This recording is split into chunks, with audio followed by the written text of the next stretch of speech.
Praise the lord. దేవుని నామానికి వందనాలు. ఈరోజు దేవుని వాగ్దానము ఎఫెసీ 5:10. ప్రభువుకి ఏది ప్రీతికరమైనదో దానిని పరీక్షించుచు వెలుగు సంబంధుల వలె నడుచుకునేది కదండి. ప్రీతికరమైనది అంటే దేవుడికి ఇష్టమైనవని. దేవుడికి ఇష్టమైన పనులు ఏంటి? మనము దేవుడితో ఫెలోషిప్ చేయడం అంటే దేవుడికి ఇష్టం. మనము ఆత్మానుసారంగా జీవించడం అంటే దేవుడికి ఇష్టం. అంతేకాదు, మనము సాతాను పనుల నుంచి, మనము చెడు పనుల నుంచి దూరంగా ఉండడం అంటే దేవుడికి చాలా ఇష్టం కదా.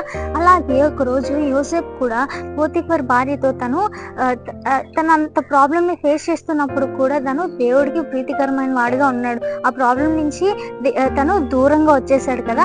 అలానే మనం కూడా మన ప్రతి సమస్య వచ్చినప్పుడు కూడా దేవుడికి ఇష్టమైన బిడ్డలుగా సమస్యని ఎదుర్కొనే వాళ్ళుగా ఉండాలి. అంతేకాని సమస్య వచ్చింది కదా అని చెప్పి మనము సమస్య వైపు వెళ్ళిపోయే వాళ్ళ ఉండకూడదు. అలా ఉండి మనము దేవుడికి ఎప్పుడు వెలుగు సంబంధులుగా ఉండాలి. మనం ఎప్పుడైతే దేవుడికి ప్రీతికరమైనది చేస్తామో మనం ఎప్పుడు వెలుగు సంబంధుల వల్ల జీవిస్తాం. ఈ కొద్ది పరిశుద్ధ వాక్యం దేవుడు దీవించును గాక. ఆమేన్.